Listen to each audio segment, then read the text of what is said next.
مفتی صاحب، Los Angeles میں آگ بے قابو ہو گئی ہے، کچھ مسلمانوں کو اس پر خوشی ہو رہی ہے اور کچھ انسانی جانوں کے ضیاع پر بہت غمگین دکھائی دے رہے ہیں۔ یہ قدرتی آفت عذاب یا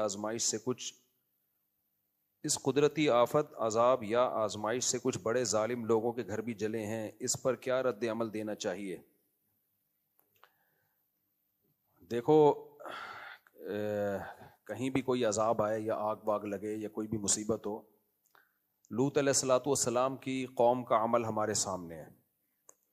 وہ گناہوں میں مبتلا تھی، جب ان پر عذاب کے لیے اللہ نے فرشتے بھیجے تو وہ فرشتوں نے پہلے ابراہیم علیہ السلام کو آ کے خبر دی، ارسلنا الی قوم لوط، ہم قوم لوط کے پاس آئے ہیں اور ان کو تباہ کرنے کے لیے آئے ہیں۔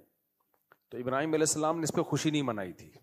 قرآن کہتا ہے یجادلنا فی قوم لوط، ابراہیم علیہ السلام ہم سے جھگڑنے لگے، یعنی اللہ سے تو کون جھگڑ سکتا ہے، مطلب یہ کہ اتنی لجاجت آہوزاری کی کہ عذاب نہ آئے، کہ گویا کہ لڑ رہے ہیں، یہ مبالغہ ہے۔ اور اللہ نے فرمایا ان ابراہیم لحلیم اواہ منیب، نرم دل تھے، بردبار تھے۔ تو انسان کسی کے عذاب کو دیکھ کے انسان پہ یہ سوٹ نہیں کرتا کہ وہ خوش ہو۔ ہمیں تو اللہ کے عذاب سے پناہ مانگنی چاہیے کہ اللہ نے جو کافروں کو بھی عذاب دینا ہے آخر میں ہی رکھے، دنیا میں اللہ کسی کو عذاب نہ دے۔ تو اس پہ خوشی نہیں بنتی جو آگ لگی ہے، یہ جب مان لیا جائے کہ وہ سارے ظالم ہی ہیں۔ ایسا ہوتا بھی نہیں ہے۔ جب کسی علاقے میں آگ لگتی ہے، کچھ برے ہوتے ہیں، کچھ اچھے ہوتے ہیں۔ البتہ اتنی بات ضرور ہے کہ یہ عبرت کی بات ضرور ہے۔ غزہ میں جب آگ لگی ہے، جو روزانہ آگ لگ رہی ہے، روزانہ بم برسائے جا رہے ہیں جس میں معصوم بچے جل رہے ہیں، اس آگ پہ کوئی نہیں روتا۔ یہاں جب آگ لگی ہے تو پورے میڈیا نے اس کو فوکس کیا ہوا ہے، کوریج۔ تو ہم یہ نہیں کہہ رہے کہ اس آگ کو آپ کوریج نہ دیں، اس کو بجھانے کی کوشش نہ کریں۔ یہ جیسے انسان ہے تو غزہ میں رہنے والے بچے، عورتیں، وہ بھی تو انسان ہیں، ان کے بارے میں خاموشی اختیار کر لینا، بلکہ اور اسرائیل کو اپریشیٹ کرنا، پروموٹ کرنا، اس کی مدد کرنا، تو پھر انتقام کی اللہ کی آگ بھی جوش میں آتی ہے۔ اور اللہ بتاتا ہے کہ تم جو کر سکتے ہو تم کرو، میں جو کر سکتا ہوں وہ میں کروں گا۔ وَمَكَرُوا وَمَكَرَ اللَّهُ وَاللَّهُ خَيْرُ الْمَاكِرِينَ۔ اللہ کہتے ہیں یہ میرے خلاف تدبیریں کرتے ہیں تو میں بھی تدبیر کرنے والا ہوں، اور میری تدبیر ان سے زیادہ پاورفل ہوتی ہے۔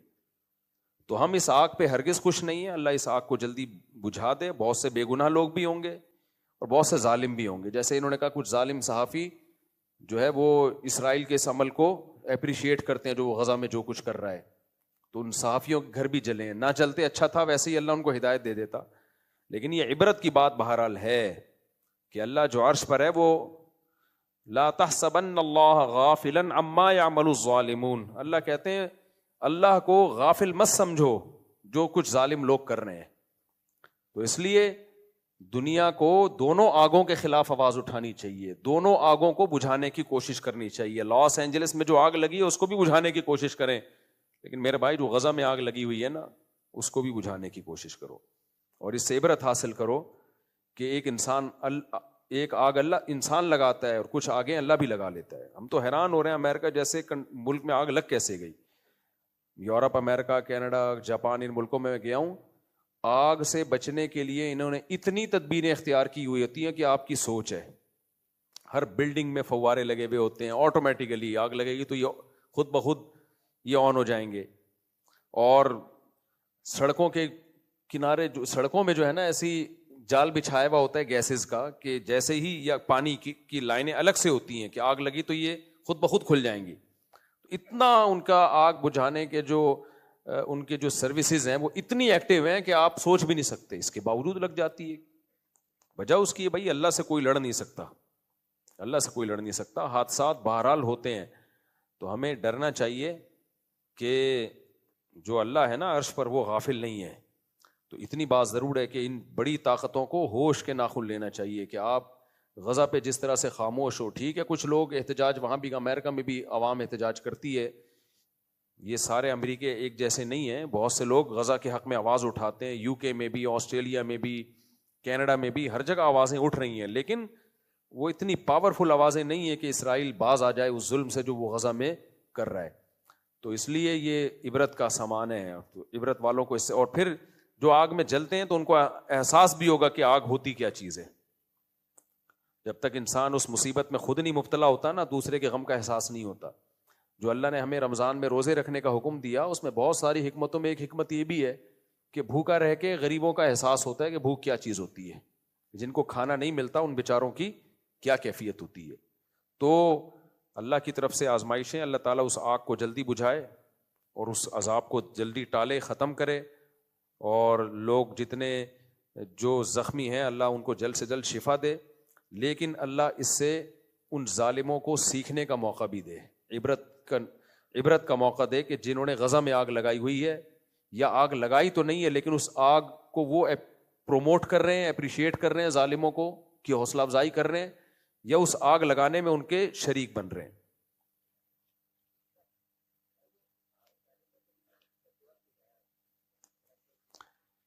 دیکھو ظالموں کے لیے بد دعا کی جائے تو وہاں سارے ظالم نہیں ہے نا, مسئلہ یہ ہے. اسپیسیفک ظالم کے لیے بد دعا کرنا تو جائز ہے, وہ بھی شدید حالات میں جب ظلم بہت بڑھ جائے تو اللہ نے اجازت دی ہے, لیکن پھر سے وہ صرف ظالم کی حد تک محدود رکھی جائے نا. میں گیا ہوں لاس اینجلس, سارے ظالم نہیں ہیں وہاں, بہت سے نیک لوگ بھی رہتے ہیں, بہت سے امریکی بھی ایسے ہیں جو اسرائیل کو سپورٹ نہیں کرتے, وہ غزہ کے حق میں, وہ غزہ پہ جو ظلم ہو رہا ہے اس کے خلاف ہیں. لیکن جب اس طرح کے اجتماعی عذاب آتے ہیں وہ تو سبھی لپیٹ میں آتے ہیں پھر اس کی. آج کل بہت سی امریکیوں کو مسلمان بنانا دنیا کا سب سے آسان کام ہے. باہر ملکوں میں ایک چیز کا ہمیں اندازہ ہوا کہ وہاں سب سے آسان کام غیر مسلم کو مسلمان بنانا ہے. تو وجہ اس کی ہے کہ وہ خالی کاغذ کی طرح ہیں, ان کی خاندانی روایات تو ختم ہو گئی نا. انڈیا میں کسی جب ہندو مسلمان بنتا ہے نا تو اس کی پرمپرا اور پیچھے پورا خاندان اور وہ دھمکیاں اور قتل. گوروں کے یہاں تو یہ سیٹ اپ ہی نہیں ہے, چچا ماموں والا, صحیح ہے نا. اس کی انڈیویجول لائف ہے, وہ لائف کو انجوائے کر رہا ہے, اس کو تمیز سے بات سمجھاؤ وہ سمجھ جائے گا, وہ مان جائے گا وہ. لیکن وہاں کوئی تمیز سے یہ کام کر نہیں رہا, کر رہے ہیں لیکن بہت محدود پیمانے پر کام ہو رہا ہے. ورنہ کوئی صحیح طریقے سے کام کرے نا. اچھا بہت سے تنظیمیں جو کام کر رہی ہیں, جو ہم نے اتنے ہزاروں مسلمان کر دیے, ٹھیک ہے ان کو اپریشیٹ کرنا چاہیے ان تنظیموں کو, لیکن وہ جو انہوں نے مسلمان کیے ہوتے ہیں نا, وہ ان کی اتنی ایفرٹ نہیں ہوتی, وہ خود ہی مسلمان ہونے کے لیے تیار ہوئے بیٹھے ہیں لوگ. میں ملاوی گیا تو ایک بندہ لانچ میں نہیں, جس کی میں نے ولاگ بھی بنایا, ایک افریقی آیا, کرسچن تھا, وہ کہتا ہے میں ہماری داڑیاں ٹوپیاں دیکھی, کچھ مستورات بھی تھیں ہمارے ساتھ, تو وہ ان کا پردہ وردہ بھی, نماز سب دیکھا اس نے, تو ان کی عورتوں کو تو پردہ ہی نہیں ہوتا. تو یہ چیز ویسی اٹریکٹ کرتی ہے یار, کہ ان کی خواتین کیسی با پردہ, بچیوں نے بھی اسکارف پہنے ہوئے ہیں, بچوں کے بھی پورے ڈریس ہیں. یہ چیز خود انسان کو, ہر خاندانی آدمی چاہتا ہے یار کوئی تمیز کی زندگی ہو. تو وہ آیا اور کہنے لگی, یہاں سے یورپ جاتے ہیں لوگ, لڑکے سوچتے ہیں ابے یار اس ٹرک میں جا رہے ہوتے ہیں. تو یہ سب 2-4 دن کے مزے ہیں, اس کے بعد یہ نیچرل لائف نہیں ہے. انسان کو پردے والی عورت ہی اچھی لگتی ہے, اپنی بیوی بیٹی ماں کو سب لوگ, مرد پردے میں ہی اچھی لگتی ہے اس کو, وہ کہ یار پردے میں ہی رہے, بیوی بھی پردے میں ہی اچھی لگتی ہے. تو عجیب سا, میں تو وہاں گیا نا ایک گھر میں کسی اس کنٹری کا نام نہیں بتاؤں گا, میں نے پہلے بھی واقعہ سنایا تھا. تو مجھے انگریزوں کے گھر اندر سے دیکھنے کا بڑا شوق تھا کہ یار ان کا کلچر تو نظر آئے. تو ایک کنٹری میں ہمارا جانو انگریز نہیں تھے وہاں پہ, غیر مسلم تھے, گورے نہیں تھے, لیکن گوروں کے ٹائپ کے ہی ہو گئے ہیں ساری دنیا. تو وہ بھی بڑا ترقی یافتہ ملک تھا. تو میں نے ان سے کہا یار تھوڑا مجھے گھر کے اندر کو تو دکھاؤ نا کیا ہے. تو وہ ان کے پڑوس تھے, انہوں نے بات کر لی. ایک انکل باہر کھڑے ہوئے تھے, ان سے اجازت لی کہ یہ اسکالر ہیں, پاکستان سے آئے ہیں, یہ آپ کے گھر کے اندر کا سیٹ اپ دیکھنا چاہ رہے ہیں, کیا ہوتا ہے, یعنی کیسے رہتے ہیں آپ لوگ, ہمیں یہ ہے شوق بہت. اس نے پی ہوئی تھی نا, قمیض اتاری ہوئی تھی, شکر ہے نیچے پہنا ہوا تھا, ورنہ پینے کے بعد بعض دفعہ وہ سمجھتا ہے کہ پہنا ہوا ہے, وہ ہوتا نہیں ہے پہنا ہوا, اوپر سے قمیض اتری ہوئی. تو میں نے کہا قابل برداشت ہے. تو گھوم رہا ہے نا, اس نے کہا ہاں ٹھیک ہے چلے جاؤ. اب ہم لوگ جب کسی کو گھر میں لے کے جائیں, پہلے بیگم پردہ کر لو, ایسا ہی ہوتا ہے نا, مستورات ایک سائڈ پہ ہو جائیں. اس نے کہا گھس جا, اسپینش زبان میں بولا وڑ, ٹھیک ہے نا. ہم نے کہا یار کوئی پردہ کچھ بھی نہیں. اندر گئے ہیں تو اس کی کوئی دادی بیٹھی ہوئی تھی, وہ تھی اس کی وائف, لیکن بیچاری دادی لگ رہی تھی. غیبت اس لیے نہیں, آپ کو کیا پتا, لوگوں نے یہ لکھا تھا کسی کا راز کیوں فاش کرا. بھائی تم اسپین چلے جاؤ تو بڑی بات ہے یار, راز فاش, تمہیں گھر کا ایڈریس تھوڑی دے رہا ہوں میں, کیا پتا کس کی بات ہو رہی ہے. اس کو بھی نہیں پتا کیونکہ اس نے تو پی ہوئی تھی. میرا ترجمہ کر کے بھی کوئی بتا دے گا نا اسپینش میں کہ آپ کا واقعہ سنا ہے, پھر بھی اس کی سمجھ میں نہیں آئے گا, اس کو پتہ ہی نہیں ہوا کیا ہے نا. پینے والے کو تو ہوش کے بعد پتا چلتا ہے کون آیا کون نہیں آیا, اس لیے اس میں کوئی غیبت نہیں ہے. تو جب میں اندر گیا ہوں تو ایک بڈیا بیٹھی ہوئی, اللہ معاف فرمائے, اس نے, اور بس وہ اوپر کا تھوڑا بہت, یار بوڑھی عورتیں اس ڈریس میں اچھی لگتی ہیں, بیٹھی ہوئی کوئی فلم دیکھ رہی ہے. وہ مجھے اپنی دادی یاد آئی, یار ہماری دادی کیسی نورانی چہرہ ان کا یار. وہ بڑھیا اس کی بیوی تھی, بعد میں اس نے بتایا, وہ بیچاری جلدی, وہ بڑی عمر کی خاتون سے شادی کر لی ہوگی, خیر وہ تو ان کا پرسنل معاملہ ہے, کوئی ایسا مسئلہ نہیں ہے یہ. تو مجھے اپنی دادی یاد آئی. میں نے کہا یار ایک ہماری دادی یاد نانیاں ہوتی ہیں, نانی بھی یاد آئیں, دادی بھی, کیسا سر پہ ان کے وہ ہوتا تھا اور ہاتھ میں تسبیح, مصلے پہ بیٹھی ہوتی تھیں, قرآن پڑھ رہی ہوتی تھیں. اتنے چادریں تھیں نا ہماری دادی کی ایک ہی مصلے پہ, اور وہ اپنے زمانے کے جہیز کا ایک بکسا رکھا ہوا تھا. ان کی انٹرٹینمنٹ ہماری دادی کی تھی کتھا پان, ایک پورا وہ ڈبہ تھا, اس میں سروتا اور کتھا اور چونا اور یہ زیادہ یہ تھا, وہ لگایا یوں رکھا اور پھر اپنا اللہ اللہ کرنا لگی. اور زیادہ انٹرٹینمنٹ کے لیے غیبتیں کرتی تھی پڑوسیوں کی, اللہ مغفرت فرمائے. اڑوس پڑوس کی نا ہر وقت یہ چل رہی ہوتی تھی. میری والدہ اور میری دادی ساس بہو تھے نا, ٹائم اچھا پاس ہو جاتا. وہ بہن وہ آئی تھی, وہ بہو وہ کہہ رہی تھی, اچھا میری والدہ کی عمر بھی 60-65 سال ہو گئی, ان کو دلہن کہتی تھی, کیونکہ جب وہ رخصت ہو کے آئی تو دلہن تھی نا, تو ہم کہتے تھے اب تو 65 سال کی دادی بن گئی ہیں, نانی بن گئی ہیں, اب بھی ان کی زبان پہ ہی تھا دلہن, کیا کر رہی. خیر, تو میں نے کہا یار ایک ہماری دادیاں ہوتی ہیں اور یہ بیچاری, اور گھر میں کوئی تیسرا فرد نہیں. ہمیں دیکھا انہوں نے, ہائی ہائی فائن ہو, اسپینش میں کچھ بولا, انگلش میں بھی کچھ ٹوٹی پھوٹی انگلش. مجھے خیال ہوا تھا ہمیں دیکھ کے تھوڑا سا ہوگی, تھوڑا ہوتا ہے نا, نہیں بھائی وہ تو سب کا اسٹائل ہی ہے یہ, اس کو وہ ان کا کلچر ہے یہ, اس کو برا نہیں سمجھتے. ہم نے کہا ہائی ہائی فائن, اس نے کہا فائن, پتہ نہیں کوئی انگلش کوئی لگی ہوئی تھی اس میں, کوئی ڈاکومنٹری. گھر بس ٹوٹل یہی, سب کا یہی حال ہے بیچاروں کا یار. اور وہ اتنی پرانی چیزیں گھر میں, پورا گھر سامان سے بھرا ہوا, اور بہت سارے ملکوں کے کوئی جھنڈے اور علامتیں. میں نے پوچھا یہ کیا ہے, اس نے بتایا کہ ہم جس کنٹری میں اپنے ہسبینڈ کے ساتھ میں گئی ہوں تو اس کا ہم نے ایک فلیگ لا کے رکھا ہوا ہے تاکہ یادگار رہے. اتنے ملکوں میں, یعنی محبت والے میاں بیوی تھے, پوری دنیا گھومے. کیا محبت کے 4 بچے نہیں ہو سکے تمہارے یار. محبت کا تو پتہ چلتا ہے کہ اللہ کے بندو تم چاہتے ہو اولاد ہو, ہم دونوں مل کے پالیں, وہ ہے نہیں. پھر شاید ایک آدھ بچہ تھا, وہ پتہ نہیں کہاں شارٹ تھا, وہ 18 سال کا ہوتا ہی کہ مارکیٹ سے شارٹ ہو گیا. مجھے زیادہ ترس آ رہا تھا اس بیچاری بڑھیا پہ کہ یار مجھے بیٹا بنا لو, میں تمہاری خدمت کروں گا. کوئی ایسے یار, اب یہ اور بوڑھی ہوگی تو کیا ہوگا اس بیچاری کا. تو یہ حالات چل رہے ہیں مارکیٹ میں, سمجھ رہے ہو کیا بات. یہ میں نے شروع کہاں سے کی تھی, یہ کس پہ, نہیں یہ بات یہ واقع. ہاں تو اب مجھے ایک بات بتاؤ, یہ جب اسلام کو سنیں پڑھیں, ان کا تو بہت اٹریکشن ہے بھائی. امریکہ میں ایک بڑھیا مسلمان ہوئی اس لیے کہ اس نے جنازہ دیکھ لیا کسی کا, اور وہ مسلمان بھی بڑے لبرل سے تھے, کوئی بہت مذہبی نہیں تھے. ان کی دادی کا انتقال ہوا امریکہ میں, انہوں نے غسل دیا, کفن دیا, جنازہ رکھا, پڑا بڑی تمیز سے جا کے. وہ بڑھیا نے, انگریز نے کہا بھائی کتنی تم عزت مردے کو دیتے ہو, میں تو مر گئی تو مجھے تو پتہ نہیں, جلا دیں گے کیا کریں گے, میرے بچے بھی آئے گا بھی کہ نہیں آئے گا. وہاں گاؤں دیہاتوں میں فیملی سسٹم ہے, لیکن شہروں میں تو یہی حالات چل رہے ہیں. تو مجھے تو پتہ نہیں کیا کر دیں گے, تو میں اگر مسلمان ہو گئی مجھے بھی یہ پروٹوکول ملے گا. انہوں نے کہا ہاں بھائی یہ تو جو بھی مسلمان ہو اس کو ہم غسل کفن کے بغیر نہیں دفناتے. وہ مسلمان ہو گئی. تو میں وہ افریقہ والے کا بتا رہا تھا, ملاوی میں نا, تو وہ لانچ میں ہمارے ساتھ آیا, اور جب دیکھا بھائی خواتین نے پردہ بھی کیا ہوا ہے, بچوں نے بھی بڑی تمیز کے بیٹھے ہوئے ہیں, اور سارے ہمارے ساتھ تبلیغی ٹائپ کے لوگ داڑیوں والے, تو اس نے آ کے بات کرنا شروع کر دی, میں بھی اسلام لانا چاہتا ہوں. تو ہم نے پھر اس کو تبلیغ کی سمجھایا. پھر میں نے ان کے ذمہ لگا دیا بھائی اس کو کلمہ پڑھا دینا. میں نے کہا میں تو جا رہا ہوں, تم نے نہیں پڑھایا نا, الٹے لٹکے ہوئے ہوگے قیامت کے دن تم. پھر میں نے فون کر کر کے پوچھا بھی.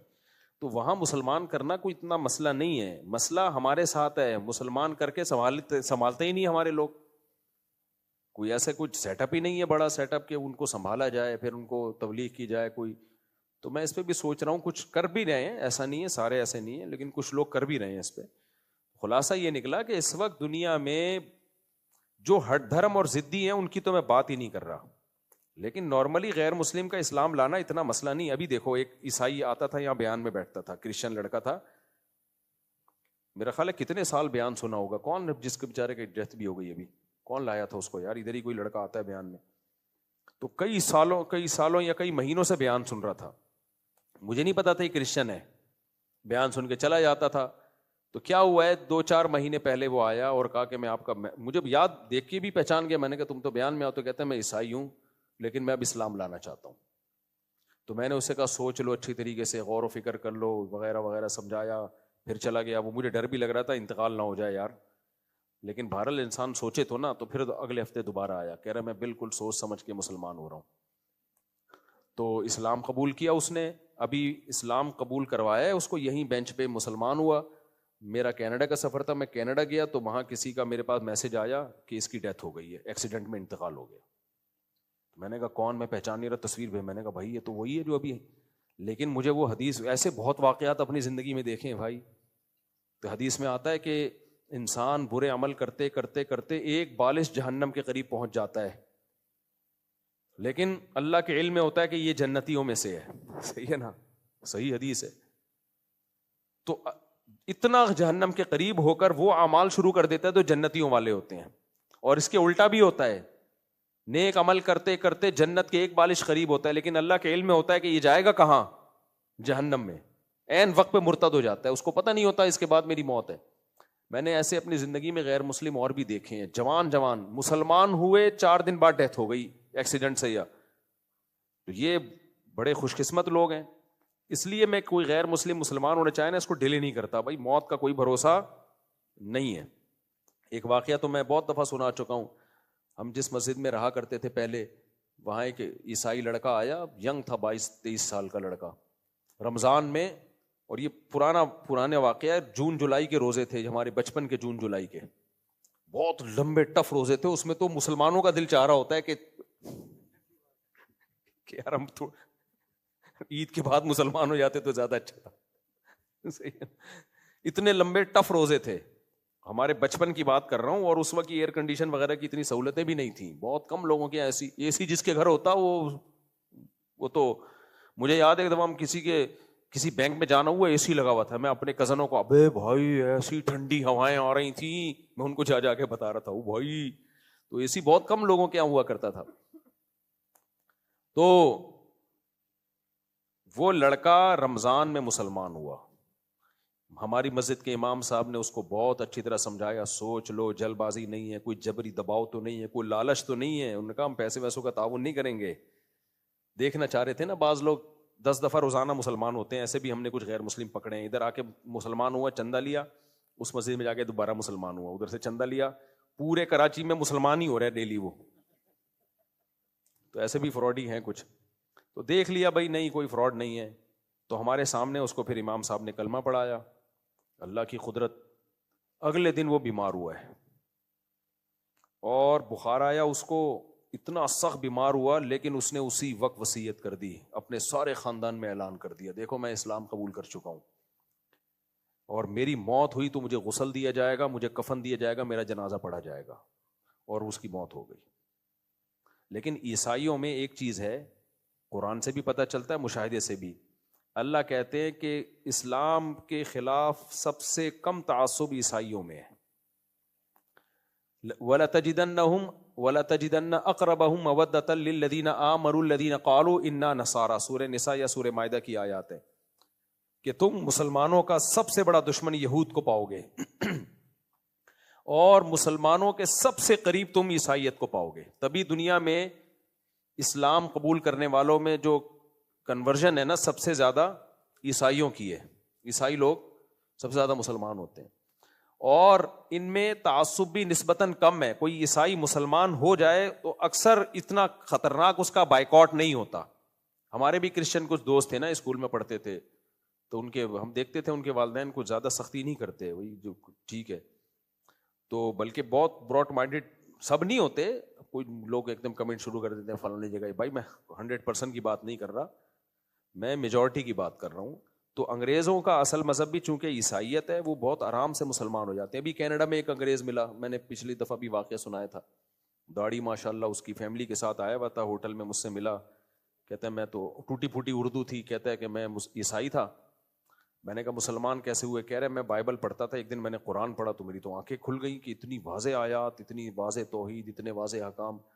کہہ رہے بس میں نے ارادہ کیا مسلمان ہوتا ہوں. مسجد میں گیا, تبلیغ والے آئے ہوئے تھے 20 سال پہلے, ان کے ہاتھ پہ مسلمان ہوا. پھر مولانا شیخ الحدیث مولانا زکریا رحمۃ اللہ علیہ کا امریکہ میں مدرسہ تھا یار, انہوں نے بھی بڑے کام کر کے گئے ہیں یار. کیا کیا کیا کام کر دیے یار انہوں نے. افریقہ میں ان کا کام, یو کے میں تو مدارس بھرے ہوئے ہیں, ساؤتھ افریقہ تو پورا فتح کر لیا ہے.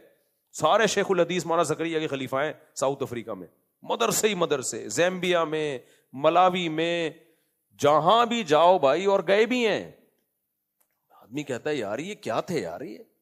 پھر تبلیغ جماعت کو جو اتنی ترقی ملی ہے اس میں حضرت شیخ الحدیث مولانا زکریا رحمۃ اللہ کا بہت بڑا دخل ہے. تو اتنا کام اللہ نے ان سے لیا ہے. کہہ رہے ان کے مدرسے میں گیا, امریکہ میں ان کا مدرسہ اس وقت ان کے خلیفہ نے بنایا, پھر تو وہاں پڑھا, عالم بنے, پھر دنیا میں سفر کیا. بہرحال تو جو سب سے زیادہ اسلام قبول کرنے والے لوگ ہیں نا وہ عیسائی ہیں. ہندو بھی ہوتے ہیں بہت سارے, ایک ہندو لڑکا بھی یہاں مسلمان ہوا, وہ بہت مضبوط ایمان والا ماشاءاللہ. اپنے والد پہ اس نے اتنی محنت کی, لڑکا تھا بیچارہ نوجوان سا بالکل, اتنی محنت کی. والد مسلمان نہیں ہوتے تھے, والد بیمار ہو گئے بالکل آخری وقت نا, فالج ہو گیا ان کو. پھر والد نے آمادگی ظاہر کر دی, پھر اپنے ابا کو میرے پاس لایا, ان کو ہم نے کلمہ پڑھایا, اور چند دنوں میں ابا کا انتقال ہو گیا. تو ہم نے کہا دیکھو یار کتنی ایک اس کے لیے خوشی کی بات ہوتی ہے نا. تو غیر مسلم بہت آسانی سے ہوتا ہے دم ہمارے اندر. ایک تو ہمارے آپس کے پھڈے, جب یوٹیوب پہ کسی مذہبی اسکالر کو سنو نفرت ہی پیدا ہوتی ہے. وہ فلانا ایسا ہے, وہ فلانے نے اپنی کتاب میں یہ لکھا, فلانے نے اپنی کتاب میں یہ لکھا, فلانے. ابے تو چھوڑ دے, تو بتا صحیح کیا ہے, بس اتنا کافی ہے. فلاں کی ٹانگیں کھینچنے کی ضرورت. وہی ہے ایک آدمی تہجد میں دعا مانگ رہا تھا, اللہ یہ سارے سو رہے ہیں, میں اکیلا تیرے سامنے جاگ رہا ہوں, فلانا بھی سو رہا ہے, فلانا بھی سو رہا ہے. تو فلانے نے منڈی نکالی اپنی کمبل سے, بولا کم بخت تو اپنی تعریفیں کر, ہماری غیبتیں کیوں کر رہا ہے بیٹھ کے.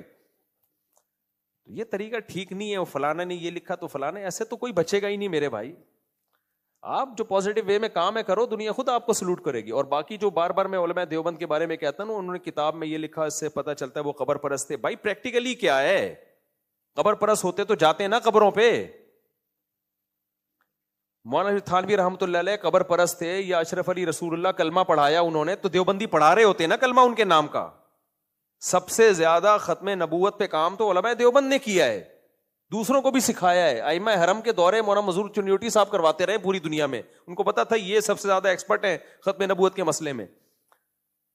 تو ایک چیز لکھی ہے, آپ دیکھ رہے ہو پریکٹیکلی دنیا میں ایسا ہے نہیں عملی طور پر, نہ علماء دیوبند قبر پرست ہیں. ہمارے جتنے اکابر کی قبریں دارالعلوم کرنگی میں جا کے دیکھو, سب ایک بالش قبریں, مٹی کی سادہ قبریں ہیں. تو پھر مردے اکھاڑنا, اس نے یہ لکھا, بھائی کیا قصہ پرانا ہو گیا.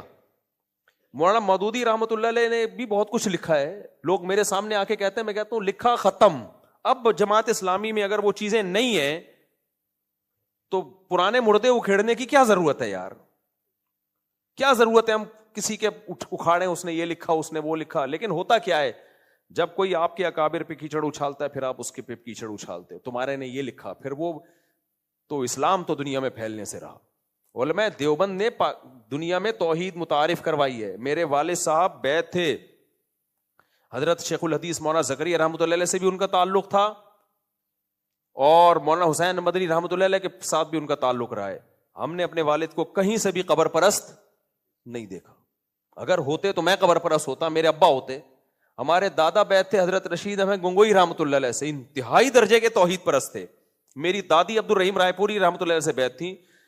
40ویں کا کھانا نہیں کھاتی تھی وہ قبر پرست ہوں گی جو 40ویں کا کھانا نہیں کھا رہی. صحیح ہے نا, وہ کہتی ہے مجھے اس کھانے سے مردوں کی بو آتی ہے، 40 روپے کے کھانے سے، مردوں کے نام پہ جو دیگیں پک رہی ہیں. تو علماء دیوبند ہی کی وجہ سے آج توحید ہے دنیا میں، بر صغیر میں. یہ نہ ہوتے تو پھر کون توحید سکھا رہا تھا؟ اہل حدیث تو بےچارے وہ بھی توحید پرست ہوتے، لیکن مائنورٹی میں 1% بھی نہیں ہے وہ، ان کی تعداد پورے بر صغیر میں 1% بھی نہیں ہے اہل سنت والجماعت میں. تو 1% کا کیا اثر ہوگا؟ ہے وہ بھی توحید پرستی ہوتے ہیں اہل حدیث میں، ان کو وہ ایک پازیٹو چیز ہے ان کے اندر. لیکن توحید ہندوستان میں اگر ہے آپ کی وجہ سے نہیں، آپ تو 1% ہو بھائی. آپ کو سننے والے کتنے ہیں؟ بہت تھوڑے لوگ ہیں. جو بڑا فرقہ ہے ہندوستان میں، جو بڑی تعداد میں ہو، یا دیوبندی ہے یا بریلوی، جن کا اثر ہے 99% تو یہ لوگ ہیں. تو اگر ہندوستان میں قبر پرستی نہیں ہے تو ٹھیک ہے، اہل حدیث قبر پرست نہیں ہوتے، لیکن ہندوستان میں قبر پرستی اگر جہاں جہاں نہیں ہے تو وہ نہ نہیں ہے علماء دیوبند کی وجہ سے، سمجھ رہے ہو؟ اور جہاں ہے تو علماء دیوبند کے علاوہ کی وجہ سے ہے وہ. تو جنہوں نے توحید تبلیغ جماعت تو علماء دیوبند کی پیدا کردہ جماعت ہے. تو یہ لوگوں کو قبر پرست بناتے ہیں یا اللہ سے ہونے کا یقین دلاتے ہیں؟ تو جب ایک اتنی بڑی حقیقت آپ کے سامنے ہو، اس کے بعد کہنا. اور ارواح ثلاثہ مولانا اشرف علی تھانوی کی کتاب نہیں ہے، 20 دفعہ ہم بتا چکے ہیں، ہر تھوڑے دن میں کچھ نکال کے لائے ہوتے ہیں. ارواح مولانا اشرف تھانوی کی کتاب پڑھنی ہے، بہشتی زیور پڑھو. اس میں جو پہلا صفحہ ہے عقائد کا، ایسے خاندانی عقائد ہیں اس میں، تو وہ پڑھو جو تعلیم ناس کے لیے ہیں. جو ایک دیکھو دلالت النص اور عبارت النص اور اشارت النص میں جب تعارض ہوتا ہے نا تو ہمیشہ عبارت النص کو ترجیح دی جاتی ہے. فقہ کا اصول ہے. عبارت النص کسے کہتے ہیں؟ ایک چیز لوگوں میں بتائی جا رہی ہے تاکہ وہ عقیدے کے طور پر اس کو اختیار کریں، اور ایک واقعہ لکھا ہوا ہے جس کے 20 مطلب نکل سکتے ہیں. تو آپ اس واقعے کو لے کر کہہ رہے ہو کہ ان کا یہ عقیدہ تھا، اور جو وہ عقیدوں کی کتابوں میں لکھ کے بیان کر رہے ہیں کہ ہمارا یہ عقیدہ اور اس کو اختیار کرو، اس کو آپ لے نہیں رہے، نہ پبلک کے سامنے لا رہے ہو، تو یہ اس کی علامت ہے کہ آپ کی طبیعت میں فساد ہے. تو آپ کی طبیعت میں ہی فساد ہے. تو توحید تو پھیلائی ہمارے علماء نے. ہمیں تو حیرانگی ہوتی ہے کہ یار یہ کیسی باتیں کرتے ہیں. توحید تو ہم نے اپنے والد سے سیکھی، اپنے دادا سے سیکھی، اپنے دادی سے سیکھی، اور ان سب نے علماء دیوبند سے سیکھی ہے. میرے والد صاحب کی قبر دیکھ لو، میری والدہ کی قبر دیکھ لو صاحب، اور یہ ہمیں آ کے توحید سکھا رہے ہیں کہ علماء دیوبند قبر پرست ہوتے ہیں. بھائی صاحب علماء دیوبند قبر پرستی کو ختم کیا علماء دیوبند نے. تو جو ختم کرنے والے ہیں وہ اس میں زیادہ بڑا کردار علماء دیوبند کا ہے قبر پرستی کو ختم کرنے میں.